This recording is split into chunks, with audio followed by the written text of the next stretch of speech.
Hey everyone, welcome back to Patriot Ridge Farm. It's almost spring here and we are dry. I mean, we are significantly dry. So dry, in fact, that this butthole right here, yes, the one turning her back towards me, kept knocking over the water barrel. And it was strapped to, and I know that's a cheesy way to do this, but the water barrel was 60-gallon olive barrel, and it was strapped to this post and had been for 2.5 years, no problems. And then she started flipping it over, and I had plenty of water, but she likes to rub. She scratches against everything. You go in there and stand still, she's rubbing all over you, knocking you on the ground. Yes, I'm talking about you. I know. And last night I come out here and she'd flipped it over again, and they were rolling right here where the water was. I figured, well, they need their wallers refreshed because we hadn't had any rain. And here she's gonna get a drink, then she's gonna rub on it again. So anyways, I filled their wallers up with water. She immediately went right in there, rolled all around, fat and happy like a pig should be in mud. And then I come over here and put the olive barrel back up, strapped it back to the post, started filling it up, got that daggone thing full, turned around to put the hose outside the fence and grabbed the barrel, or the lid, and by the time I turned around and stepped back across the fence, she up into that barrel, water went everywhere. So I said, fine. I didn't say fine, trust me. And I'll tell you why. But I went ahead and got this today out of the other paddock that we moved the pigs out of, the 8 grow outs, and just put this here. And I said, now have fun tipping that over. So as long as I keep it full, I don't think her big head will move it. Not near as much as she thinks she will. So the reason I didn't say fine is because I've got COVID again. And this is I think I had the Omicron variant a couple years ago, but it was nothing more than a stuffy nose and some drainage and stuff, and that was it. But Tuesday morning I got up, my whole face felt like it was going to explode, achy all over, and I knew what was coming. And we've got major influenza A and COVID in our area. Hospitals are full of people with influenza A and COVID. A lot of people got both of them, and I mean, I can't imagine that because I know influenza A is typically your more harsh virus, more harsh strain, and of course you get people with a lot of medical problems, stuff like that. That kind of stuff just wipes them out. Anyways, that aside, so Tuesday morning I got up, just felt horrible all day, hardly slept at all. Tuesday night, when I woke up Wednesday, I was fevered, just hurting, just miserable, and I knew what it was. So my wife, I had her get me a at home COVID test, and it tested for both flus and it tested for COVID. Sure enough, I was positive for COVID. And I knew how I was progressively getting worse and worse and worse over a very short period of time, that I did not want to go back down the same road that I did in 2020 and end up with pneumonia twice and on steroids and antibiotics and inhalers and everything. So I sent a message to my doc, said, hey, I had home test for COVID, positive, feeling really bad. Can you call me in Paxlovid, or do I need to be seen? He said, no problem, got you covered. I mean, I'm a registered nurse. I think he knows I'm pretty intelligent enough to do an at-home COVID test. Pretty simple. But anyways, so we got the test and come back positive. He called me in, and he called me in Paxlovid. Now, a lot of people I know are taking ivermectin, and just taking ivermectin for, various reasons, for health reasons or whatever. And I don't have a problem with that. I really don't. I've even considered it myself. But my issue was number one, that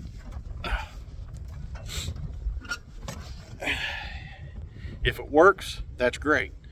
But if it didn't work fast enough to start kicking this stuff, I'm going to end up down. And I was already from the couch to the bed. And I figured I'm going to go ahead and start taking the Paxlovid. So I started taking it. One of my coworkers was like, Mike, I'm telling you, by the second dose, you'll feel better. And I was like, I know, but I'm just not a big proponent of pharmaceuticals. But I was desperate. I knew which road I was going down. So I got my second dose of Paxlovid. I mean, it's 3 tablets, 3 pills, twice a day for 5 days. It's an antiviral. And man, after second dose, I started feeling better, and I said, hey, something to this. Got my third dose in. Hey, feel better. Got my other dose in this morning, and I'm like, we got to butcher a pig. So we come out and we butchered our pig. It's my family here. So we butchered our pig this morning, and there's a downside to this. You raise these animals. I mean, these pigs were birthed on our farm. They were raised by us. They loved on us. We played with them. We did everything. And we know that all animals are going to have one bad day, and we strive for it to be over quick, just done. And we've been very successful with that. Unfortunately, you don't know that a pig has a double skull until that time comes. And Fat Boy, which would be our pig, he was the biggest pig of all of them, and had been since they were born, and he was the dominant pig. So, and he was big. He was probably 525 pounds. But we found out, and through the years, even when I was in high school in FFA, and slaughterhouse that I used to go to and hang out and learn stuff years and years and years ago, 22 long rifle every time. And when we did the first of the grow outs here, it didn't go as fast as we wanted it to go, but it went regardless. So I opted to go get a 22 mag, which I did, and we never had any issues after that. Just bam, bam, bam, bam, squeeze the trigger, they're on the ground, stick them, let them bleed. And today when we got to Fat Boy, who was my favorite, my pick, we found out he had a double skull. And the first initial shot concussed him, put him down. I stuck him. As soon as I stuck him, he got up on his feet, and I went, oh hell. And I got a good stick on him. Anyways, I had to resort to a 357 Magnum to put him down. And I hate to say that, I hate to admit that. It's not that we did anything wrong. You just don't know that an animal has a double skull like that. I mean, people put cattle down with 22 long rifle all the time. But yeah, it wasn't a pleasant experience. But the job's done nonetheless. I've watched Justin Rhodes several times, and he always uses a 410 with a slug, and I always kind of thought that it's overkill. It works, you know what I mean? I'm not judging. I think it's a bit overkill. But after today's experience, and I've never had a pig with a double skull. Even when I was in high school, we used to go out to people's farms and slaughter their pigs and slaughter their cattle. Never once did we run into a double skull. First shot, bang, down, they're done. But today, I'm going to follow what Justin Rhodes does. And I mean, I could just use a 357 and be done with it, and I may do that. I might have some slugs in her from a 410. I don't know, I have to check. But for that matter, I'll do 357 because Peppa, we have this love-hate relationship together. She loves to hate me and I hate to love her because she's a butthole. She really is. I mean, she is a holy terror. She's not mean. She's just a pig. She's got her own personality. And I couldn't, it's going to be hard enough to do that next Saturday, but I definitely don't want it to happen like it did today, with her especially, because I think if all of my pigs, she would be the one to be most unpredictable. So we'll make sure it's very fast and done next Saturday. Unfortunately, one of the drawbacks of raising your own animals and processing your own animals, and sorry if my voice is going in and out here, it's not that I'm going through puberty, it's my sinuses are all jacked up and the wind's blowing really hard. But we hope everything goes smooth. I always pray ahead of time and pray for a good quick harvest, a quick death, and it didn't work out today. Sorry. And I always thank the animal. But it was hard to see that today. It was hard to go through that because, like I said, good shot placement, great stick, but how that pig lived as long as he did, and man, holy crap. All right, anyways, so we started on the inside of the greenhouse. I went and got a bunch of cardboard boxes, stripped all the tape off of them, started cutting them, on the corners and laying them out flat. we've been moving a piece of tarp at a time, like a section of tarp, and covering the ground with the cardboard in the greenhouse. And then of course COVID hit me, and for a few days there I've been laid up, really haven't been able to do a whole lot. But still got a good collection of boxes out there. We're going to try to finish that up through the evenings this week. Take care of Heiferella there this Saturday, and that will definitely free us up because we've had to dedicate every Saturday to doing a pig. So this will free us up. She'll be the 9th and final one that we're going to be processing, and then we can focus on finishing the greenhouse. You know, I got to build my soil bed frame, and start bringing my soil up and everything like that, and getting those built. I got wood chips down there I can bring up to build our walk paths in between it, and then we can get starting to plant and get the other raised beds out there, get them moved and up there. And I'm going to reinforce a lot of those. I'm going to change the design that I currently have them built as, just to make them more visually appealing, with no wood on the inside of the metal. It'll all be on the outside. It'll be an outside skeleton or an outside frame around that metal. And hopefully we can start planting a lot of stuff outside by May. Typically West Virginia, last risk of frost is Memorial Day weekend, is you know, the general rule that everybody follows. So I know some people plant earlier, but I don't want to go as deep into this as we plan on and starting to get a little premature on the outside planting and lose everything, because there's still a lot of work to do. And I'm probably going to be behind this year. I'm going to tell you, that's just how it goes. And then once all that's done, then we got to get started on fencing. And I'm real curious about these paddocks. So the paddock that here, I'll just walk out here. Well, I was filling up the water out here in Coke's pen, and I forgot to turn the water off, and it's overflowing. So I got to walk out here real quick. So my roosters I got left, this dark Cornish right here, he's a butthole. He's aggressive, and he keeps sidestepping towards me. I told him I'm going to turn him into a football. Here he comes. I'm telling you, dude, you better think twice. I will punt a rooster.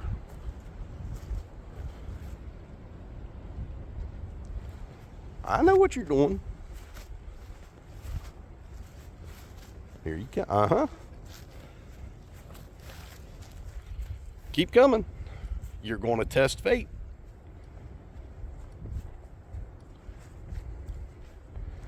I'm just going to stand here and let everybody see me launch your ass in the air.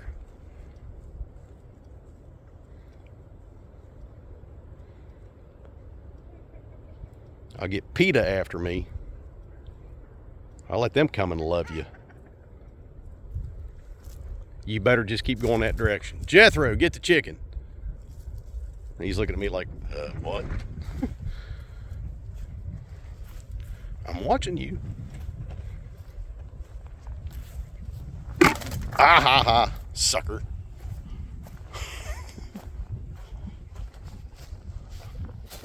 He's a butthole. That's why I want to get rid of these guys.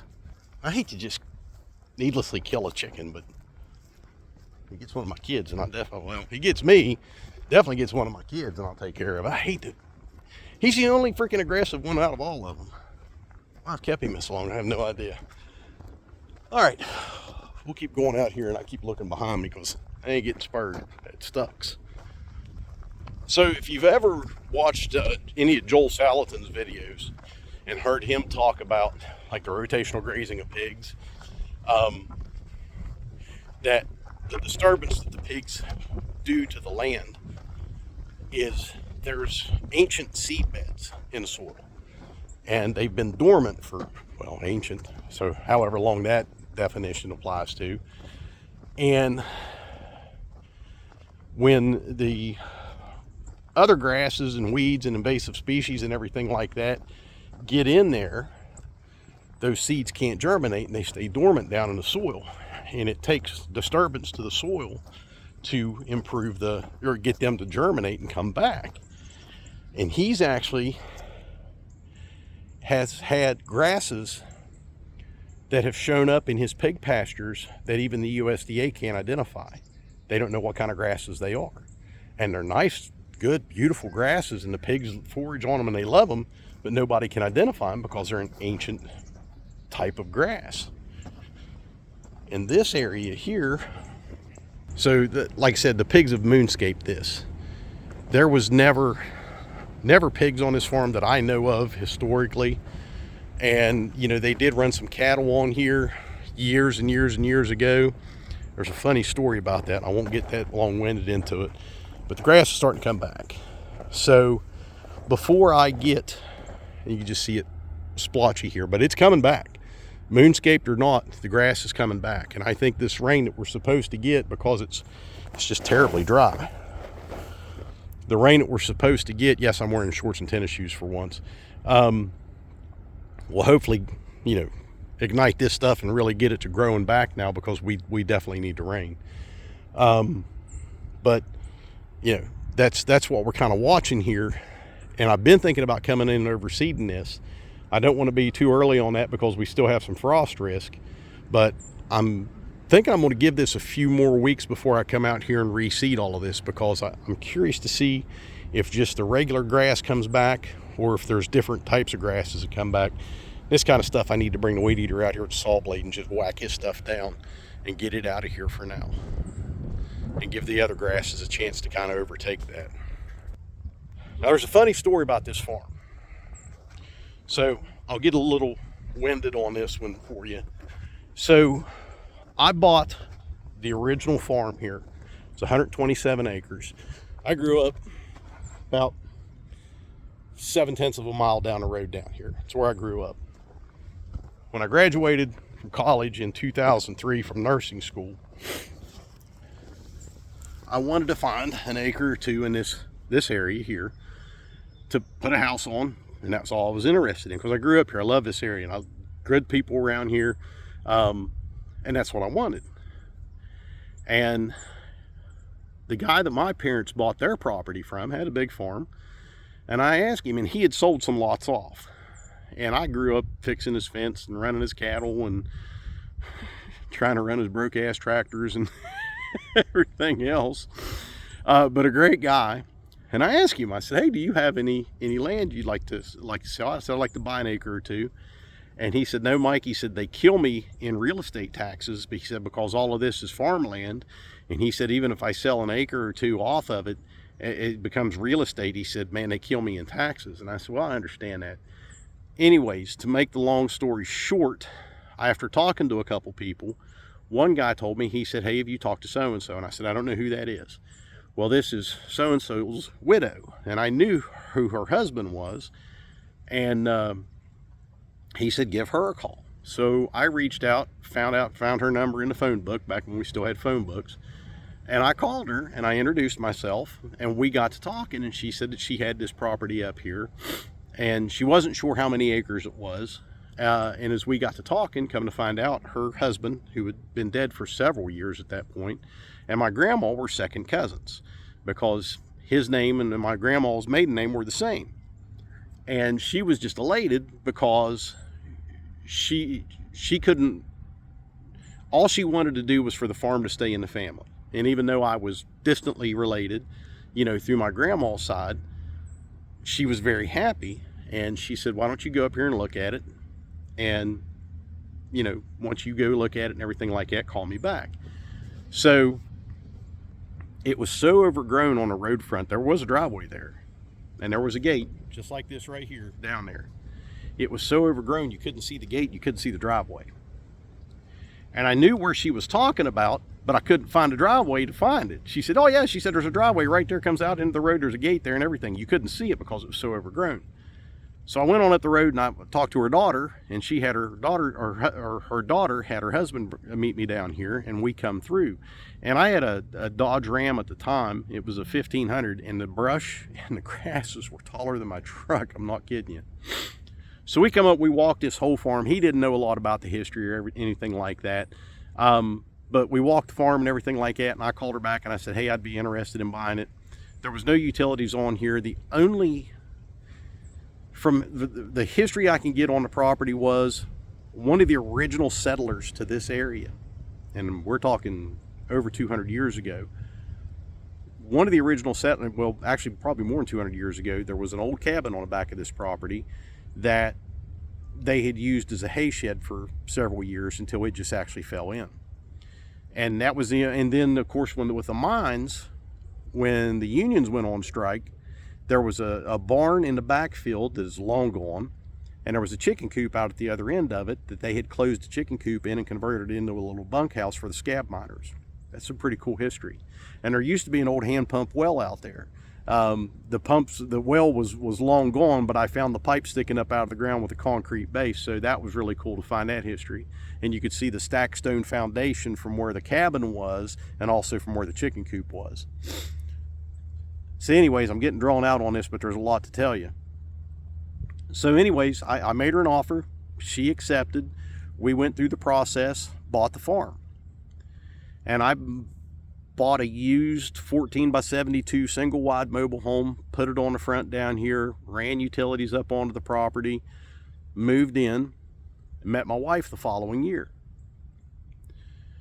Well, we built the house up here in 2013, and I couldn't wait. I could not wait. My one dream was to have all my family and my wife's family at our home for Thanksgiving. Because anybody who lived in a single wide trailer, you know there ain't a room for people. Especially for a big dinner. People are going to be sitting out on the porch on Thanksgiving Day. So anyways, we got the house built. We moved in like the first and second week of November, and we had Thanksgiving dinner. And my two uncles were here, and my Uncle Gary, who has since passed, and my Uncle Bob, who we were all sitting around the table. And my Uncle Gary's sitting there looking out the glass sliding door there in the kitchen. He says, yeah, boy, he said, when me and your Uncle Bob were boys, he said, we used to cut this farm with a horse-drawn hay cutter. And I just kind of looked at him funny, and I'm like, what are you talking about? He said, well, me and your Uncle Bob used to work this farm. We used to cut hay. We used to run cattle, do everything on here. And I said, why in the world would you have been on this farm doing all this? And he looked at my Uncle Bob, and he looked at my mom, and he goes, you guys didn't tell him? And I said, okay, Uncle Gary, tell me what? He said, your great Uncle John used to run this farm. And I said, you're kidding me. He said, no. He said, this was a running farm. And my Uncle John died in the 80s, and he was close to 90 when he died. And I was like, you got to be kidding me. I didn't know that. And I looked at my mom. I said, why didn't you tell me that? She goes, well, you know everything else about the history of this place. I thought you knew that. So turn to find out, my family had ties to this farm going back over 80 years. And I didn't know. And I mean, I just sat there, and of course now I'm asking 100,000 questions. And said, oh yeah, there used to be, back here in one of the meadows, there used to be an old barn. I said, yeah, it's not there anymore. Oh, it was a beautiful big old barn there, and there used to be a chicken coop out at the other end. Scab miners used to live in that. And I said, yeah, I've heard that story. He said and my Uncle Gary said, yeah, he said, there used to be an old clawfoot bathtub out there. He said, it had a spring run into it. He said, it was best tasting water. He said, you be up here in the summer working. He said, just go down there and drink out of that spring. I said, Uncle Gary, that spring's still there. He says, you're kidding. I said, nope, same bathtub, still there. He said, they used to run that. There's an old cistern down over the hill over here that they ran off of that spring, went into that cistern, and then the pipe went down over the hill to the main road, and people from the community used to get their water out of this spring. Now that was some amazing history for me to find out. And you know, that's an inspiration to me, because you know, you find out that, hey, my grandma was related to your now deceased husband. Yes, we're distantly related. I'd love to keep it in the family type of thing. And I had no idea. And his wife, obviously at the time, or that, you know, that I bought the farm off of, I guess she didn't know that my relatives went as far back as they did, including, you know, my great Uncle John and everybody who owned and ran this farm. So it was really cool history to find out about this. And that's what I'm really anxious to see. That's why, you know, I want to clean this place up and you know, cut a lot of this overgrowth and invasive stuff out of here, and just be curious to see what actually grows back. Now, this is probably a bit on the extreme side with the amount of disturbance on this soil. But like I said, when we ran into the drought this year that I've not seen in my 53 years here in West Virginia, we had to put them on continuous feeders because nothing was growing back. And that's got me a little concerned this year already, because forecast rain, forecast rain, forecast rain, no rain, no rain, no rain. And I hope we don't run into another drought this year. The good thing is I'll only have 2 pigs that I have to feed, and then my meat chickens, I've got 60 of those brooding in the basement. My new egg layers, I got 20 of them brooding in the basement. But I won't have to worry about raising, little pigs up on pasture. I won't have to go through all that cost and expensive feed, because if we have another drought this year, I won't have those pigs to have to worry about. And if we do end up with piglets, if Coke and Boris do get together and she gets pregnant and has babies, I'll just sell them as weaned pigs and be done with it. And that way I don't have to worry about raising them until we get more infrastructure in place. So, long-winded story. There's a lot more to it, but I won't take up all the time on the computer or on the camera here, telling you that. But it was very, very interesting, because she had tried to sell this property for several years, and nobody wanted to pay. She didn't ask a premium price. When I made her an offer, she accepted. I was like, really? Holy crap! But we were very cordial, very friendly, nice to get to know each other and learn the family history. But then it was Thanksgiving dinner, 9 years after I bought the property, when all the family was here, that we could sit and I could learn that history. So it was pretty cool to me. And of course, I make sure my children know the history of that and everything. So that's why getting into this farming and everything like that, I'm really, really excited to see what we can make of this. But to be able to do this and let any ancient seed beds or any ancient seeds regerminate, to see what kind of ground cover we're going to get, I'm really curious to see and excited to see, because like I said, Joel Salatin on his farm in the Shenandoah Valley, the USDA can't even identify the species of grass that he's got that have returned from rotational grazing of pigs. That's a bit to the extreme versus what Joel Salatin does, but like I said, the drought kind of left us without much choice. So I'll try not to be long-winded again, I promise you. Thank you guys very much for, if you've made it this far, for watching the video. If you have, excuse me, hit the thumbs up, please. If you're not a subscriber, please subscribe. Help us grow the channel. When I can get back into the greenhouse and start getting some stuff done here, I'll try to get some good content on there for you with that. Kind of show you our little process. First timers on that, so we'll figure it out and learn together. Get and stay prepared, stay free. God bless y'all.